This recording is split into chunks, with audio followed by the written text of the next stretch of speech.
ওম নমঃ শিবায়। সবাই কেমন আছেন? আশা করি সবাই ভালো আছেন। এটি শ্রাবণ মাসের দ্বিতীয় সোমবার। আমি এই দিন পুজো করেছিলাম, 108টা বেলপাতা বাবার মাথায় চাপিয়েছিলাম।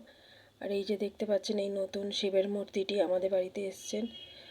আমাদের বাড়ি বলবো না, ওটা ওনারই বাড়ি, আমরাই ওখানে থাকি। উনি আমাদের বাবা এসছেন, দেখুন কেমন লাগছে। তো বাবার প্রতিষ্ঠা পুজো আছে, সেগুলো সব আপনাদের সঙ্গে শেয়ার করব।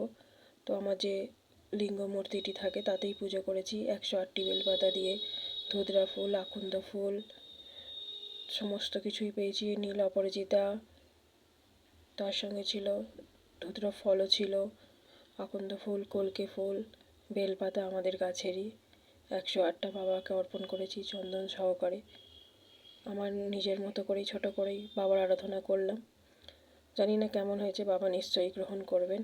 আর বাবার কাছে প্রার্থনা করি সবাই ভালো থাকবে, সবাই ভালো থাকবেন, আর বাবা সবাইকে ভালো রাখুক, সুস্থ রাখুক। ধন্যবাদ বন্ধুরা।